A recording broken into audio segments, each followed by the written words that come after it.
VC প্রো-ভিসির পদত্যাগ সহ ৫ দফা দাবি না মানা পর্যন্ত সকল ক্লাস ও পরীক্ষা বর্জনের ঘোষণা দিয়েছে খুলনা প্রকৌশল ও প্রযুক্তি বিশ্ববিদ্যালয়ের শিক্ষার্থীরা। আজ বেলা ১১টার মধ্যে দাবি মেনে নেওয়ার আলটিমেটাম দিয়েছে শিক্ষার্থীরা। সকাল থেকে থমথমে অবস্থা বিরাজ করছে কুয়েট ক্যাম্পাসে। ক্যাম্পাসের প্রধান ফটক চারপাশে অবস্থান নিয়েছে আইনশৃঙ্খলা বাহিনীর সদস্যরা। ভেতরে রয়েছেন শিক্ষার্থীরা। এদিকে কুয়েট সংঘর্ষের সময় সামাজিক যোগাযোগ মাধ্যমে ভাইরাল হওয়া দেশীয় অস্ত্র হাতে গামজা মুখে দৌলতপুর থানা যুবদলের সহসভাপতি মাহবুবুর রহমানকে দল থেকে বহিষ্কার করা হয়েছে। মঙ্গলবার রাতে কেন্দ্রীয় যুবদলের দফতর সম্পাদক নুরুল ইসলাম সোহেল স্বাক্ষরিত বিজ্ঞপ্তিতে এ তথ্য জানানো হয়। ওদিকে কুয়েটে সংঘর্ষের ঘটনায় আজ সংবাদ সম্মেলন ডেকেছে ছাত্রদল। আর মঙ্গলবার রাতে ব্রিফিংয়ে শিক্ষার্থীরা বলেন, কুয়েটে ছাত্রদল ও স্থানীয় বিএনপি নেতাকর্মীরা শিক্ষার্থীদের উপর পরিকল্পিতভাবে নৃশংস হামলা চালিয়েছে।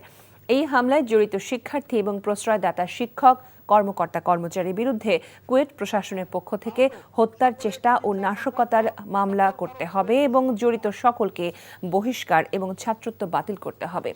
ঘটনার দায় স্বীকার করে ভিসি ও প্রো-ভিসির পদত্যাগ দাবি করা হয়।